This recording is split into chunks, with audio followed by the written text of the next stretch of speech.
Please subscribe our YouTube channel Catch Institute and don't forget to press the bell icon for the latest video updates and notifications. नमस्कार साथियों, catch institute में आपका बहुत बहुत स्वागत है। आज दोस्तों मैं आपको सहायक पुस्तकें मतलब सब्सिडी बुक्स के बारे में बताने जा रहा हूँ, जो एक बिजनेस के लिए काफ़ी इम्पोर्टेंट है। लेकिन इसको बताने से पहले मैं आपको ये समझा रहा हूँ कि मेरे से कई स्टूडेंट पूछते हैं, सर टैली में जो जनरल एंट्री करते हैं अपन अलग अलग फंक्शन की से क्यों करते हैं, मतलब जो बाउचर एंट्री के फंक्शन की होते हैं उनसे अपन अलग अलग क्यों करते हैं। तो दोस्तों ये मैंने आपको शुरू से बताया, जब तक अपन मैनुअल अकाउंट्स में एक्सपर्ट नहीं होंगे टैली नई के बराबर समझ में आती है। मतलब सबसे मेन चीज़ है कि अपन को हर कंसेप्ट क्लियर होना चाहिए, मतलब और उसके लिए मैनुअल अकाउंटिंग मस्ट है। मतलब तो मैंने आपको पहले के जो वीडियो थे उसमें सभी तरह की बाउचर एंट्री बताई थी, जो एक नॉर्मल बेस पे काम करती है। कुछ एंट्रीज अभी बाकी है जो मैं बैलेंस शीट फाइनलाइजेशन लास्ट में बताऊंगा, जैसे प्रॉपर्ली जो भी एडजस्टमेंट एंट्री होती है, ट्रांसफ़र एंट्री होती है, इसके अलावा टीडीएस से रिलेटेड एंट्री है, जीएसटी एडजस्टमेंट की एंट्री है। तो काफ़ी तरह की जो फाइनलाइजेशन के बाद ज़रूरत पड़ती है एक सीनियर अकाउंटेंट को, तो वो सारी एंट्री मैं आपको बाद में बताऊंगा। लेकिन मैंने इसके अलावा आपको सभी तरह की जनरल एंट्री बता दी थी, जिससे आपको अकाउंट्स में कहीं दिक्कत नहीं आती। मतलब एक अपन स्टार्टिंग लेवल पे काम कर सकते हैं कहीं पे भी। और उसके बाद मैंने एक लेजर बुक मेंटेन करना बताया था कि लेजर बुक अपन कैसे मेंटेन करते हैं, क्या अर्थ होता है लेजर का। तो सबसे इम्पोर्टेंट होती है अपने लेजर बुक होती है, क्योंकि लेजर बुक की हर बिजनेसमैन को ज़रूरत पड़ती है कि वो आपसे मैंने पिछले वीडियो में भी बताया था कि हर बिजनेसमैन को क्या नीड होती है कि मेरे किस खाते का क्या बैलेंस है, किस खाते का क्या बैलेंस है। तो ये आपको एक लेजर बुक के द्वारा ही आप उसको बता सकते हो। तो लेजर बुक में क्या करते हैं अपन, सभी तरह के अकाउंट्स खोलते हैं, चाहे वो पर्सनल से रिलेटेड हो, चाहे रियल अकाउंट हो या नॉमिनल अकाउंट हो। नॉमिनल अकाउंट मतलब इनकम एंड एक्सपेंडिचर से रिलेटेड। मतलब तो उससे क्या है, अपन day to day general book अपन एक मेंटेन कर रहे थे। अपन सभी तरह के ट्रांजेक्शन की एंट्री अपन कहाँ कर रहे थे, जनरल बुक में।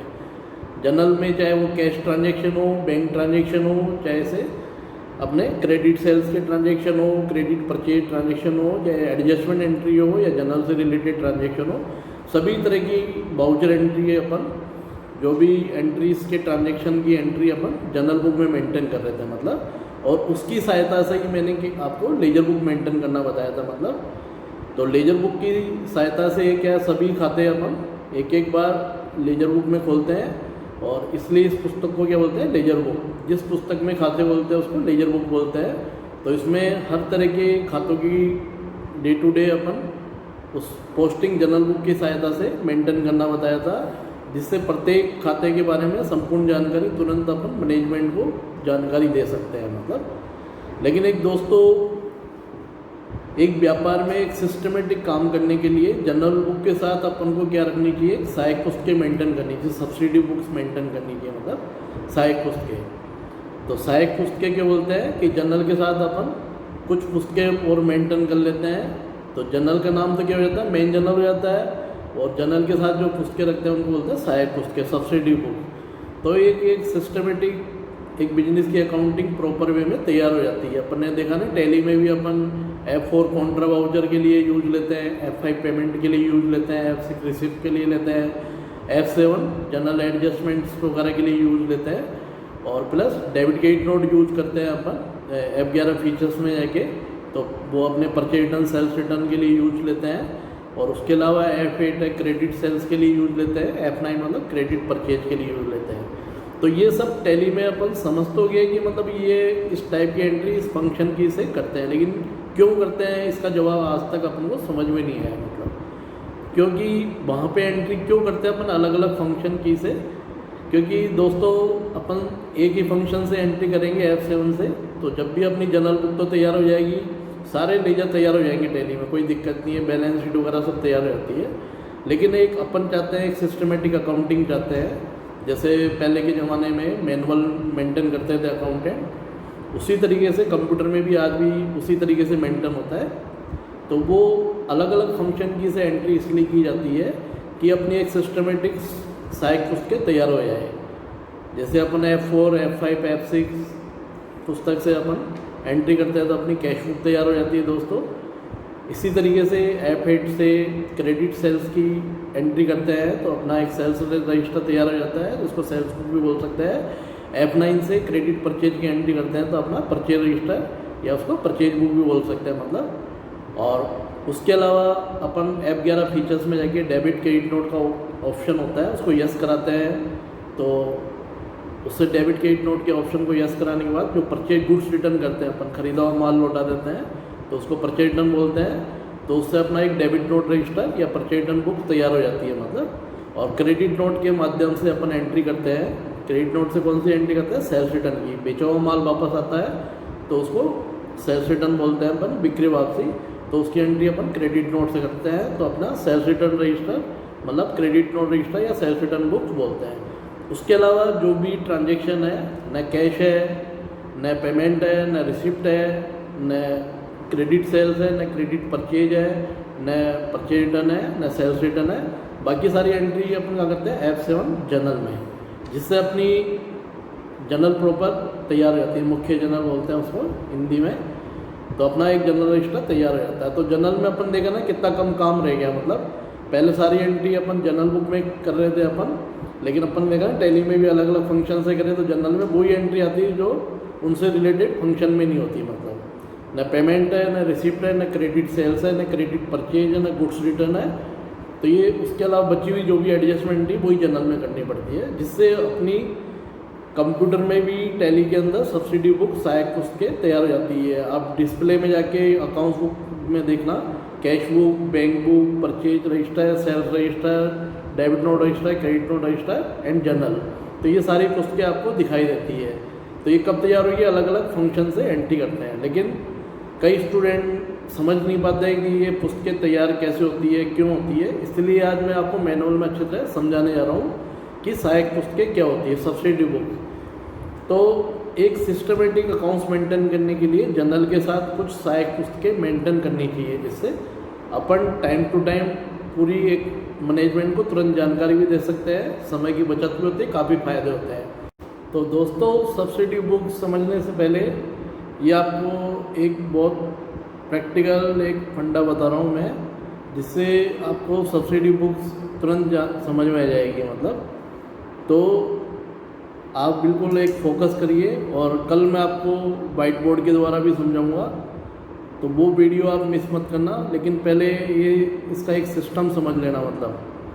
तो दोस्तों, जैसे मैं एक आदमी हूँ ए, ठीक है ना, तो अभी दोस्तों कैश का काम भी मैं खुद ही कर रहा हूँ, बैंक का काम भी मैं खुद कर रहा हूँ, क्रेडिट परचेज का काम भी मैं खुद कर रहा हूँ, क्रेडिट सेल्स का भी खुद कर रहा हूँ, और गुड्स रिटर्न मतलब परचेज रिटर्न, सेल्स रिटर्न, सारे काम मैं अकेले ही कर रहा हूँ। मतलब जितने भी अदर और भी काम है सारा काम मैं खुद ही मेंटेन कर रहा हूँ मतलब। लेकिन मैंने देखा ना, मैं एक बिजनेस में या मेरे काम को एक सिस्टमेटिक रखना चाहता हूँ, या मेरा लार्ज स्केल पे काम है, तो मैं एक सिस्टमेटिक व्यवस्थित नहीं कर पा रहा।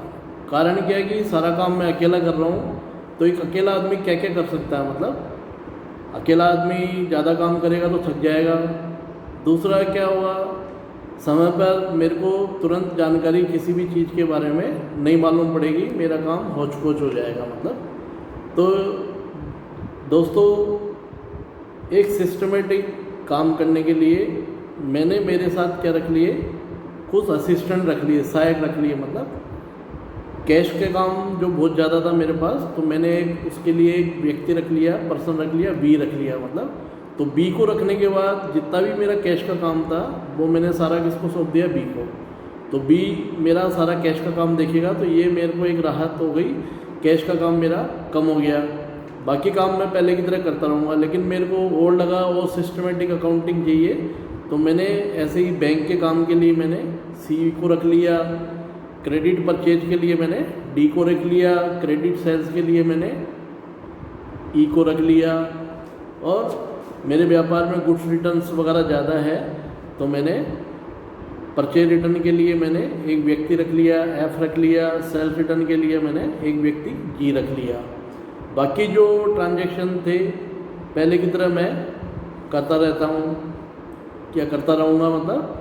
तो जो मैं कैश का काम कर रहा था वो मैंने किसको सौंप दिया दोस्तों, बी को। तो बी को रखने के बाद मेरा कैश का काम कम हो गया।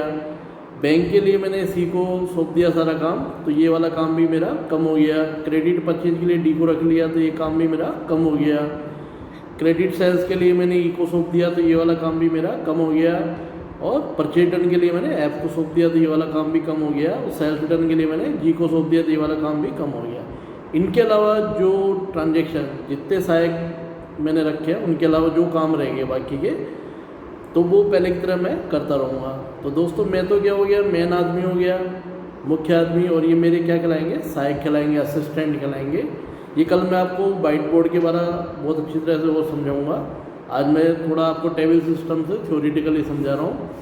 तो इसी तरीके से दोस्तों अपन व्यापार में क्या करते हैं, एक जनरल बुक मेंटेन करते हैं। मतलब जनरल में क्या कर रहे थे दोस्तों, अपन मैंने बताया कैश के सौदे भी लिख रहे हैं, बैंक के भी लिख रहे हैं, credit purchase, credit sales, purchase return, self return, other सारे सौदे अपन कहाँ कर रहे हैं, जनरल बुक में। लेकिन ये सारा जनरल में करने से क्या है कि वही सारे एक अकेला आदमी थक जाता है, मतलब अपन कार्य का डिस्ट्रीब्यूशन नहीं कर सकते। दूसरा क्या है, मैनेजमेंट को तुरंत जानकारी नहीं मिल पाएगी, मतलब क्योंकि जब तक जनरल में अपन सारी एंट्री छड़ाएंगे नहीं, मतलब तब तक अपनी लेजर बुक तैयार होगी नहीं, मतलब। और कुछ इनकम टैक्स पर्पज से भी ज़रूरी होता है कि अपना को कैश बुक, बैंक बुक, ये सब उसके मेंटेन करना ज़रूरी होता है, मतलब। तो दोस्तों इसलिए जनरल के साथ एक सिस्टमेटिक अकाउंटिंग मेंटेन करने के लिए अपन को जनरल के साथ क्या रखनी चाहिए, सब्सिडी बुक्स मेंटेन करनी चाहिए, मतलब सहायक उसके। तो जैसे कैश का काम हर बिजनेस में ज़्यादा होता है, तो उसको मेंटेन करने के लिए हर बिजनेसमैन क्या रखता है, कैश बुक मेंटेन करता है। मतलब कैश बुक को हिंदी बोलते हैं रोकड़ बही। तो कैश बुक रखने के बाद कैश के जितने भी सारे सौदे हैं वो कैश बुक में आ जाते हैं, मतलब। तो जनरल में कैश की एंट्री नहीं करते हैं फिर, ठीक है ना। बाकी काम पहले की तरह जनरल में होता रहता है, लेकिन मैंने बताया कि अपन को और सिस्टमेटिक काम करना था जनरल के साथ। सभी तरह की पुस्तकें अपन को एक मेंटेन करनी चाहिए, मतलब बैंक के लिए अपन एक बैंक बुक मेंटेन कर सकते हैं। और दोस्तों देखा ना आजकल बैंक के ट्रांजेक्शन भी कैश से ज़्यादा होने लगी है, पूरा सिस्टमेटिक आजकल क्या हो गया, बैंक के थ्रू ही काम ज़्यादा होने लगी है। और बैंक बुक के द्वारा अपन सारी जानकारी तुरंत मिल जाती है, इसलिए बैंक बुक जरूर मेंटेन करनी चाहिए, मतलब। तो बैंक के सौदे भी जनरल में कम हो जाएंगे। क्रेडिट परचेज के लिए अपन ने क्या रख ली, एक परचेज बुक मेंटेन कर ली, जिससे जनरल में परचेज की भी एंट्री कम हो जाएगी। सेल्स के लिए सेल्स बुक मेंटेन कर ली, तो सेल्स के सौदे भी कम हो जाएंगे। परचेज रिटर्न के लिए अपन ने परचेज रिटर्न बुक्स मेंटेन कर ली, या डेबिट नोट रजिस्टर भी बोल सकते हैं इसको। और सेल्फ रिटर्न के लिए अपन ने सेल्फ रिटर्न बुक्स या क्रेडिट नोट रजिस्टर मेंटेन कर लिया। तो अपन ने देखा जनरल में काफ़ी कम एंट्री हो गई, मतलब जनरल का काम कम होता गया। बाकी जो ट्रांजेक्शन बच गए नए, जो कैश बुक में नहीं आ रहे, बैंक बुक में नहीं आ रहे, purchase book, self book, purchase return, self return बन गए। बाकी जो बचे हुए सारे ट्रांजेक्शन वो किस में करेंगे, अपन जनरल बुक में ही रहने देंगे, मतलब। तो जनरल का नाम ही दोस्तों क्या हो गया, अपना मेन जनरल हो गया, मुख्य जनरल, या इसको जनरल प्रॉपर बोलते हैं, मतलब। और ये जनरल के साथ जो पुस्तकें रखते हैं इनको क्या बोलते हैं, सहायक पुस्तकें बोलते हैं, सब्सिडी बुक्स। तो सब्सिडी बुक्स रखने से क्या फ़ायदा हो गया दोस्तों, अपन को व्यवसाय में सबसे बड़ा फायदा हो गया वर्क डिस्ट्रीब्यूशन, मतलब कार्य का बंटवारा। अपन अलग अलग लोगों को अलग अलग पुस्तकें बांट सकते हैं अगर लार्ज स्केल पे काम है, ठीक है ना। दूसरा फायदा क्या हो गया, मतलब तुरंत जानकारी मिल गई अपन को, कैश बुक की सहायता से कैश की पूरी जानकारी मिल गई आपको तुरंत। पहले जनरल में होच पोच काम था, एंट्री कुछ यहाँ पे थी, यहाँ पे थी। और कैश बुक से कैश के सारे सौदे आएंगे, बैंक बुक से बैंक की तुरंत जानकारी मिल जाएगी, परचेज बुक से परचेज की जानकारी मिल जाएगी, सेल्स बुक से सेल्स की जानकारी मिल जाएगी, परचेज रिटर्न से अपने गुड्स रिटर्न की जानकारी मिल जाएगी, जो खरीदा हुआ माल लौटाया, सेल्स रिटर्न से जो बेचा हुआ माल रिटर्न हुआ है, और बाकी एंट्री अपन को जनरल में दिख जाएगी। तो इस तरीके से अपन को समय की बचत भी हो जाती है। तो एक बिजनेस में अकाउंटिंग मेंटेन करने के लिए ये मेरे हिसाब से सातों पुस्तकें अपन को मेंटेन करनी चाहिए, मतलब जिससे एक सिस्टमेटिक रिकॉर्ड रहता है। इसीलिए अपन टैली में देखा ना, वाउचर एंट्री अपन अलग अलग फंक्शन किसे करते हैं, जिससे अपनी सारी पुस्तकें तैयार हो जाती है ऑटोमेटिक, और यहाँ हाथ से बनानी पड़ती है। तो इसलिए इन पुस्तकों को क्या बोलते हैं, सहायक पुस्तकें। तो अगर मैंने शुरू में बताया कि चाहे अपन आजकल कंप्यूटराइज हो गया हो, लेकिन एक असली अकाउंटेंट कौन है? जिसको मैनुअल अकाउंटिंग की समझ है। जब तक आपको मैनुअल अकाउंटिंग प्रैक्टिकल नॉलेज नहीं होगी, जब तक आप अकाउंट्स अच्छी तरह टैली में मेंटेन नहीं कर सकते या समझ नहीं पाओगे, मतलब या अपन तेज़ी से आगे नहीं बढ़ पाएंगे। तो एक कंप्यूटराइज अकाउंटिंग मस्ट है, आज की नीड हो गई, बहुत अच्छी चीज़ है, लेकिन उसके लिए अपन को पूरी मैनुअल प्रैक्टिकल अकाउंटिंग आनी चाहिए। आप देखोगे मैंने इतने स्टूडेंट को पढ़ाया है और आज सब अच्छे काम कर रहे हैं स्टूडेंट्स मेरे, बहुत अच्छी जगह पोजीशन पे लगे हुए हैं, इंडिपेंडेंटली अकाउंट्स मेंटेन भी करते हैं, मतलब तो वो सब उनकी मेहनत भी है। और एक मैंने मैनुअल उनको सिस्टमेटिक पूरा काम समझाया है टैली सिखाने से पहले, जिससे उनको बहुत जल्दी टैली समझ में भी आ गई और वो आसानी से अपने काम हैंडल कर सकते हैं। तो दोस्तों, अभी कोरोना का दौर ख़त्म नहीं हुआ है, कोरोना बढ़ता ही जा रहा है, मतलब तो जैसा कि मैंने बोला कि जो मेरा ऑफलाइन जो अकाउंट्स की सेवाएं दे रहा था कंटिन्यू 20 साल से, तो ऑफलाइन में भी अपन चाहे तो 1 बाई 1 करके पढ़ सकते हैं, कोई दिक्कत नहीं है। जो मैंने प्रीवियस ईयरों में जो फ़ीस ली है, मेरे जो इसी कोर्स की 40,000 रुपये फ़ीस थी। मेरा ब्रोशर भी जो मेरे से जुड़े हुए उन्होंने देखा होगा, मतलब लेकिन अभी मैंने ये कोरोना के दौर में इसको कोर्स को मैंने ऑनलाइन कम ऑफलाइन कर रखा है, तो उसकी फ़ीस मात्र 20,000 रुपये रख रखी है मैंने, जिसको आप 2 किस्तों में पेमेंट कर सकते हो। उससे फ़ायदा क्या होगा, आप ऑनलाइन मोड में मेरे वीडियो देखते रहिए और प्लस उसके अलावा जो भी मेरे क्वेश्चंस है, स्टडी मटेरियल है, मेरे जो नोट्स है, वो मैं आपको बराबर जो भी मेरे से एडमिशन से जुड़े हैं उनको बराबर भेजता रहूँगा और शेयर करता रहूँगा आपको बराबर। और कोई भी प्रैक्टिकल प्रॉब्लम है आपको समझ में नहीं आ रही तो आपके लिए पूरी है, आप कभी भी मेरे इंस्टीट्यूट में आके मेरे से टाइम लेके पूछ सकते हो, जिससे अपना क्या इंस्टीट्यूट में भी एक तरह से प्रॉब्लम के लिए 1 बाई 1 सिस्टम रहेगा, जिससे न आपको डर रहेगा न मेरे को डर रहेगा, मतलब। तो दोस्तों, अभी अपने पास काफ़ी समय है अकाउंट सीखने के लिए। जितनी जल्दी आप अकाउंट सीख जाओगे उतनी तेज़ी से आगे बढ़ोगे। तो अभी आपको फ़ीस भी एक रीजनेबल फ़ीस ले रहा हूँ, 20,000 रुपये आपको। इसमें बाद में जब ऑफलाइन पूरा चालू हो जाएगा अपना, तो ऑफलाइन की फ़ीस मेरी 40,000 रुपये ही रहेगी, मतलब। लेकिन दोस्तों, आपसे एक्स्ट्रा कोई फ़ीस नहीं लूँगा, 20,000 के अलावा कुछ भी नहीं लूँगा, जो मेरे से रजिस्ट्रेशन हो जाते हैं। और मैं आपको बोल रहा हूँ 31 तारीख तक जो भी मेरे से रजिस्ट्रेशन हो गया उनकी 20,000 रुपये की फ़ीस लगेगी, मतलब उससे ज़्यादा मैं उनसे फ़ीस नहीं लूँगा, मतलब ठीक है ना। और दोस्तों, 1100 रुपये रजिस्ट्रेशन फ़ीस है। इसके अलावा इसमें मैंने आपको पहले ही बताया था, लाइफ टाइम सुविधा रहती है आपको प्रॉब्लम्स वगैरह की। आपका कोर्स कंप्लीट हो गया, कहीं पे भी आप सर्विस कर रहे हो, कभी कोई दिक्कत हो तो आप बेझिझक में से कभी भी टेलीफोन या पर्सनल टाइम लेके पूछ सकते हो, सिर्फ प्रॉब्लम के लिए, कोई मनाही नहीं है, कोर्स रिपीट करने के लिए नहीं है, मतलब। तो ये मैं आपको मैं क्या है कि ये चाहता हूँ जो भी काम हो एक सिस्टमेटिक हो और एक अपने विश्वास पे हो, मतलब। और दोस्तों, ये नहीं कि अपन ने केवल 1100 रुपये रजिस्ट्रेशन फ़ीस जमा करा दी और बाकी फ़ीस अपन जमा नहीं करा रहे, मतलब दोस्तों ये एक अच्छी चीज़ नहीं है। मतलब इंस्टीट्यूट के लिए मेरे को भी आगे खर्चे चलाने के लिए पैसा चाहिए, व्यापार चलाने के लिए मेरे को भी उसमें भी पैसे का इन्वेस्टमेंट चाहिए, ऐड वाले को भी देने के लिए चाहिए, इसके अलावा और भी खर्चे होते हैं। और सबसे बड़ी चीज़ है कि बिजनेस में अगर पैसा नहीं आएगा तो आदमी को आगे कैसे बढ़ेगा, मतलब। तो अगर दोस्तों मेरी पढ़ाई आपको अच्छी लग रही है तो अब मैं ये विश्वास दिलाता हूँ आपको एक इंडिपेंडेंट अकाउंटेंट बना के रखूँगा। आप निश्चित रहिए, मात्र 20,000 रुपये फ़ीस में, और उसमें भी सुविधा दे रहा हूँ, आप 2 किस्तों में पेमेंट कर सकते हो। तो आप 1100 प्लस 10,000 रुपये मेरे पेटीएम नंबर या मेरी चेकबुक की डिटेल मैं आपको शेयर कर दूँगा, तो आप तुरंत एडमिशन कराइए और बैलेंस फीस आप 1 महीने के बाद आप मेरे को दे सकते हो। तो दोस्तों ये नहीं कि 1100 रुपये दे के अपन एक मुक्ति पा लें, मतलब 1100 रुपये रजिस्ट्रेशन करा दिए और आपको सारी सुविधाएं मिलती रहे, मतलब। और ऊपर से आप मतलब ये भी चाहते हो कि टाइम टू टाइम मेरे को वीडियो मिलते रहे, वो मिलते रहे, तो ये संभव नहीं होता। मतलब आप अपनी सारी चीज़ें बोल देते हो, सर 1100 रुपये तो जमा करा दिए सर, हम बाद में जमा करा देंगे, कोई बोलता है कि घर पे आके जमा करा देंगे, ये थोड़ी संभव। अगर आपको अच्छा लग रहा है पढ़ाई तो आप फीस मत देखिए, फीस तुरंत जमा कराइए, मतलब ठीक है ना।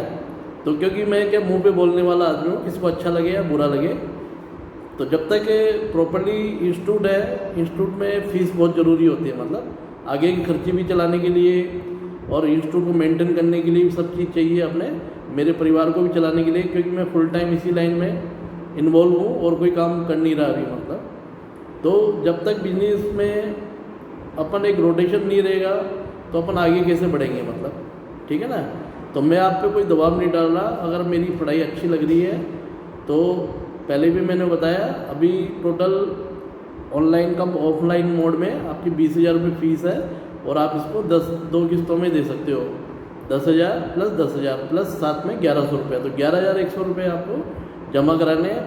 और मैंने पहले वीडियो डाल चुका, जो नए स्टूडेंट जुड़ रहे हैं तो आप मेरी पढ़ाई के बारे में पहले की वीडियो भी देख सकते हो, आपको अच्छा लगे तो तुरंत जुड़िए, मतलब 11,100 तुरंत अपने ट्रांसफ़र कीजिए पेटीएम अकाउंट नंबर, और नेक्स्ट मंथ में आप बिना कहे अपनी बैलेंस फीस अपने जमा करा दिए। दोस्तों मैं विश्वास दिलाता हूँ, ये आप कंटिन्यू मेरे साथ जुड़े रहोगे और रेगुलरिटी मेंटेन करोगे तो ये मैं 3 से 4 महीने के अंदर अंदर आपको पूरा काम सिखा दूंगा। फिर भी किसी को दिक्कत है तो मैंने बताया लाइफ टाइम प्रॉब्लम की सुविधा है, ये है। लेकिन ये नहीं कि 1,100 रुपये जमा करा के अपन भूल जाए, मतलब, ठीक है ना, क्योंकि वो फिर एक अच्छा नहीं रहता रोटेशन, ये है। तो आपको टाइम टू टाइम फीस जमा करानी है और मेरे वीडियो कंटिन्यू आपको पहले सुनना है, और जो मैंने क्वेश्चंस भेजे आपको, नोट्स भेजे हैं, वो आपको पहले समझना है, और कॉन्फिडेंस में नहीं आना। ये नहीं कि क्वेश्चन भेजते ही अपने कर दिए, पहले सबसे पहले तो आप मेरे वीडियो सुनो, उसके बाद जो नोट्स समझो, और फिर कोई प्रॉब्लम है वो मेरे से फ़ोन से पूछिए, उसके बाद जो क्वेश्चन है वो करिए, और उस क्वेश्चन के मेरे को व्हाट्सएप पे PDF फाइल बना के भेजिए, आपके पूरे क्वेश्चन चेक होंगे। और दोस्तों आप पर्सनली भी आके मेरे से क्वेश्चन चेक करा सकते हो, इंस्टीट्यूट में आके कोई दिक्कत नहीं है, मतलब। और आप जो भी प्रॉब्लम है मेरे से पर्सनली टेलीफोन के द्वारा शेयर कर सकते हो। और आपको विश्वास दिलाता हूँ कि जब आप मेरे को टाइम दोगे तो आपके अलावा इंस्टीट्यूट में और कोई पर्सन नहीं होगा, मैं सिर्फ 1 ही अलाउ करता हूँ, मतलब, क्योंकि इस चीज़ का मेरे को भी है कि अभी कोरोना का दौर चल रहा है कि ये बीमारी ऐसी है किसी के कारण नहीं आए किसी को भी, तो इसका पूरा एहतियात बरत रहा हूँ मैं इंस्टीट्यूट में। इसलिए मैं चाहता हूँ कि और कोई स्टूडेंट में से ऑफलाइन 1 भी पढ़ना चाहता है, भाई कई स्टूडेंट चाहते हैं कि ऑनलाइन नहीं पढ़ पा रहे हो या ऑनलाइन नहीं चाहते ऑफलाइन, तो मैंने कोई दिक्कत नहीं, जहाँ मैं 5 स्टूडेंट को पहले पढ़ाता था, एक स्टूडेंट को पढ़ा सकता हूँ, कोई दिक्कत नहीं है। मतलब उनको एक अकाउंटेंट बनाना मेरा ड्यूटीज है, कर्तव्य है। अगर वो तो आप मेरे मोबाइल नंबर है 9828011730, इसमें मेरे को कॉल करके एडमिशन की जानकारी लीजिए। पर्सनली भी आप एडमिशन के लिए मिल सकते हो, मेरे जो कोर्स स्ट्रक्चर वगैरह समझ लीजिए एक बार, और आप सेटिस्फाइड हो वीडियो से, पर्सनली कोर्स स्ट्रक्चर से, तो आप तुरंत एडमिशन ले लीजिए, जिससे आपका टाइम ख़राब नहीं हो। और दोस्तों मैं कंटिन्यू आपको डे टू डे जो भी है, अगर आपका साथ रहा तो कंटिन्यू आपको वीडियो प्रोवाइड करता रहूँगा। लेकिन मैंने पहले बोला कि केवल वीडियो से ही आप अकाउंटेंट नहीं बनोगे, मतलब आपको साथ में क्या चाहिए, स्टडी मटेरियल चाहिए, क्वेश्चन चाहिए, और प्लस प्रैक्टिकल प्रॉब्लम के लिए मेरे को क्वेश्चंस पूछने पड़ेंगे, तो वो उन्हीं स्टूडेंट्स को बताए जाएंगे जो मेरे से रजिस्टर्ड है, मतलब जिन्होंने एडमिशन ले रखा है, मतलब। और तो दोस्तों आप पूरी ईमानदारी के साथ ज्वाइन कीजिए अगर आपको अच्छा लगे, और मैं आपको विश्वास दिलाता हूँ कि आपको एक सही तरीके से अकाउंट्स का पूरा काम समझाऊंगा। 20 साल से कंटिन्यू मैं कैच इंस्टीट्यूट के नाम से जयपुर में इंस्टीट्यूट चला रहा हूँ, बाईसोधाम में भी अपना इंस्टीट्यूट है, और शांति विहार टॉप रोड सांगानेर में भी मेरी ब्रांच है। तो दोनों जगह इंस्टीट्यूट अपने चल रहे हैं, मतलब। तो अभी ऑनलाइन सेवाएं दे रहे हैं, लेकिन इसको ऑनलाइन कम ऑफलाइन मोड कर रखा है। और मैंने बता दिया जिसको अगर ऑनलाइन में दिक्कत है, किसी का सुविधा नहीं है, तो मैं उसके लिए तैयार हूँ, वो 1 by 1 भी फट सकता है मेरे से मिल के, मतलब। तो आशा करता हूँ आपको एडमिशन प्रोसेस समझ में आ गया होगा। और दोस्तों ये सहायक पुस्तकें मैंने जो बताई है, कल से एक पुस्तक के बारे में प्रैक्टिकल में वाइट बोर्ड के द्वारा ही समझाऊंगा, और एक सब्सिडी बुक्स का फंडा पूरा वाइट बोर्ड के द्वारा आपको बहुत अच्छी तरह समझाऊंगा, और प्रैक्टिकल कैसे बुक्स मेंटेन करते हैं वो सारा आपको वाइट बोर्ड के द्वारा समझाऊंगा। तो आपको अगर अच्छा लगे तो तुरंत आप मेरे से जुड़िए, और जो मैं प्रैक्टिकल जो वाइट बोर्ड के द्वारा समझाऊंगा उसके वीडियो आपको शेयर नहीं करेंगे, मतलब बिल्कुल भी, मतलब, ठीक है ना। वो वीडियो सिर्फ जो रजिस्टर्ड स्टूडेंट होंगे उनको शेयर करूँगा, मतलब। तो आप निश्चित रहिए। इसी के साथ आशा करता हूँ कि आप मेरे को तुरंत कॉल करेंगे और तुरंत अपना एडमिशन सुनिश्चित करेंगे। और अभी मैं बताऊँ 1 बाय 1 ऑफलाइन ले रहा हूँ, जिनको ऑफलाइन ले रहे हैं तो लिमिटेड ही सीट रहेगी, मतलब क्योंकि 1 घंटे के बीच में एक स्टूडेंट को पढ़ाऊँगा मैं, तो आप निश्चित हो गए अगर ऑफलाइन पढ़ना चाहते हैं तो लिमिटेड सीट है अपने पास। और बाकी ऑनलाइन कम ऑफलाइन है ही अपने, ऑनलाइन तो है ही अपने, और ऑफलाइन के लिए आप आ सकते हो वीक में कभी भी टाइम लेके, कोई मना ही नहीं है मतलब। तो दोस्तों इसी आशा के साथ मैं आप सबका धन्यवाद करता हूँ, और मैं आशा करता हूँ आप मेरे एक बार सारे वीडियो रिपीट कर लीजिए जिन्होंने नहीं देखे हैं। और ये सब्सिडी बुक्स का कल मैं प्रैक्टिकल पूरा आपको समझाऊँगा अच्छी तरह, ये है मतलब। तो आप मेरे से एडमिशन की तुरंत जानकारी के लिए तुरंत मेरे इंस्टीट्यूट में या मोबाइल नंबर पे मेरे से कांटेक्ट करिए। आपको व्हाट्सअप है आपके मोबाइल में, तो व्हाट्सअप पे पूरी डिटेल भेज दूंगा मैं। तो और बाकी जो पेमेंट डिटेल है मेरे मोबाइल नंबर पे है ही, पेमेंट पेटीएम से भी कर सकते हो, बाकी गूगल पे कई माध्यम है जिससे भी आप मेरे को पेमेंट कर सकते हो। मेरा कोटक बैंक महिंद्रा में कैची इंस्टीट्यूट के नाम से करेंट अकाउंट भी है, वो आपको चेक की डिटेल भेज दूंगा, आप उस पर पैसा ट्रांसफ़र करा सकते हो मतलब। तो दोस्तों इसी के साथ ये टॉपिक ख़त्म करता हूँ। आशा करता हूँ कि नेक्स्ट टॉपिक में अपन जल्दी मिलेंगे और आप सबका सहयोग रहेगा मतलब। धन्यवाद।